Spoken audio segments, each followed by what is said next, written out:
News 18 Bangla আপনাদের স্বাগত। আপনাদের সঙ্গে রয়েছে আমি মঞ্জিরা। কংগ্রেসের জেতা আসনে প্রার্থী না দিয়ে জোট বার্তা বিমান বসুর আজ সাংবাদিক বৈঠকে আবার এটাও বুঝিয়ে দিলেন এখনো রাস্তা খোলা থাকলেও আগামী দিনে প্রার্থী দেওয়া হবে না এমনটা নয়। 4টি আসন বাদ দিয়ে বাকি যে প্রার্থী তালিকা সেই প্রার্থী তালিকা ঘোষণা করেছে ইতিমধ্যেই বামেরা। প্রথমে প্রার্থী তালিকা ঘোষণা হয় এবং আজ দ্বিতীয় প্রার্থী তালিকা ঘোষণা করে বামেরা। রায়গঞ্জ যেখানে জিতেছিলেন কমরেড মোহাম্মদ সেলিম এবং মুর্শিদাবাদ যে আসনে বামফ্রন্টের প্রার্থী সিপিএম প্রার্থী জিতেছিলেন কমরেড বদরুদ্দোজা খান,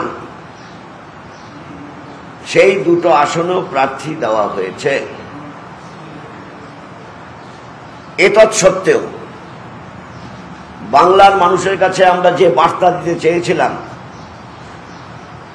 সেই বার্তা প্রতি সম্মান রেখে মূল্য দিয়ে আমরা এখনো কংগ্রেসের জেতা 4টি আসনে প্রার্থী দিচ্ছি না। এখনো বলছি যখন, এটা নয় যে কোনোদিন দেব না, কিন্তু আমরা চাই আমাদের এই good gesture should get response from Congress party. If they do not respond positively, then we have to move otherwise.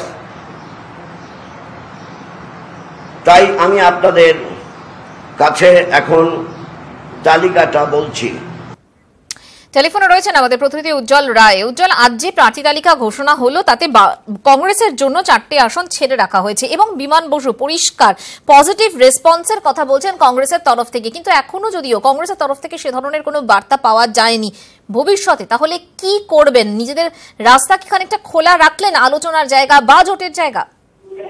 অবশ্যই আলোচনার জায়গা খোলা রাখলেন, জোটের জায়গা খোলা রাখলেন, একই সঙ্গে রাজনৈতিক ভাবে যে উত্তর দেওয়ার সেই জায়গাটাও কিন্তু খোলা রাখলেন। একটা বিষয় পরিষ্কার যে কংগ্রেসের তরফ থেকে যে দুটি আসনে প্রার্থী দেওয়া হয়েছে রায়গঞ্জ এবং মুর্শিদাবাদ, সেই দুটি আসনে কিন্তু একটা যে চুক্তি হয়েছিল বলে বামেরা দাবি করে, তাতে হচ্ছে কি মোট 6টা সিট, তাতে কংগ্রেস যেটা 4টে আসনে বামেরা প্রার্থী দেবে না এবং বামেদের যেটা দুটি আসনে কংগ্রেস প্রার্থী দেবে না।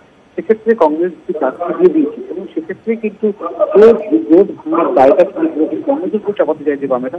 তার কারণ তারা এখনো পর্যন্ত বলছে, এখনো পর্যন্ত যে 4টি কংগ্রেসের আসন রয়েছে সেখানে তারা কোনো প্রার্থী দিচ্ছেন না এবং তারা একটা পজিটিভ রেসপন্স চাইছেন, অর্থাৎ তারা জোটের পক্ষে বা জোটের প্রতি যে অনেকটা বেশি আন্তরিক সেই দাবি কিন্তু তারা করছেন এবং তারা কিন্তু এটাকেও কিন্তু প্রচারের মধ্যেও নিয়ে যেতে চাইবে।